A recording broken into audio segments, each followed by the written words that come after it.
है हुए पराए सारे अपने हो, टूट के बिखरे सारे सपने हुए पराए सारे अपने। दर्द सही ना जाए ऐसा उसने दिया जख्म, वो लड़की नहीं नहीं नहीं, वो लड़की नहीं थी, वो बेवफा सनम थी, वो बेवफा सनम। वो लड़की नहीं बेवफा थी सनम, बेवफा थी सनम।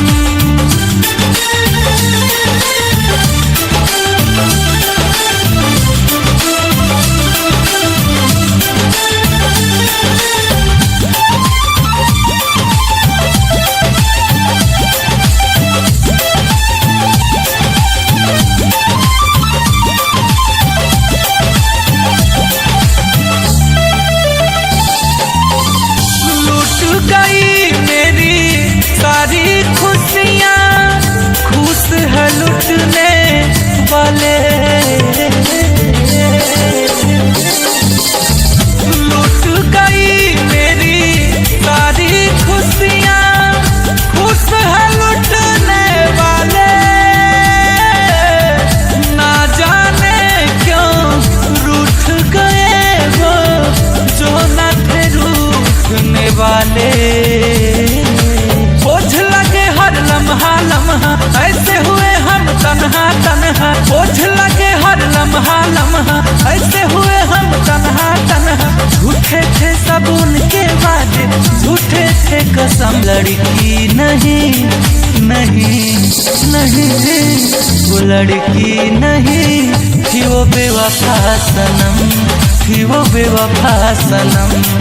वो लड़की नहीं बेवफा थी सनम, बेवफा थी सनम।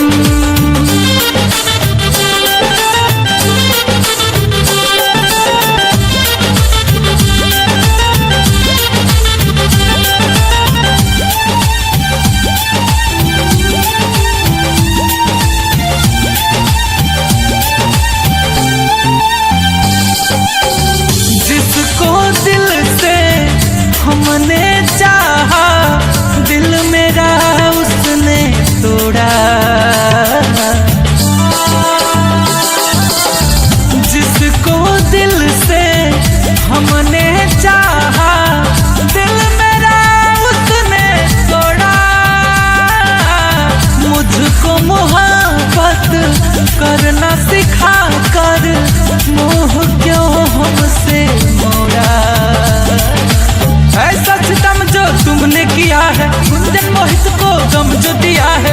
ऐसा सितम जो तुमने किया है, गुंजन को ये गम जो दिया है। दिलवर तुमको अपना समझा जो था मेरा भरम। वो लड़की नहीं नहीं नहीं, वो लड़की नहीं थी, वो बेवफा सनम थी, वो बेवफा सनम। वो लड़की नहीं बेवफा थी सनम, बेवफा थी सनम। टूट के बिखरे सारे सपने हुए पराए सारे अपने। दर्द सही ना जाए ऐसा उसने दिया जख्म। वो लड़की नहीं नहीं नहीं, वो लड़की नहीं थी, वो बेवफा सनम थी, वो बेवफा सनम।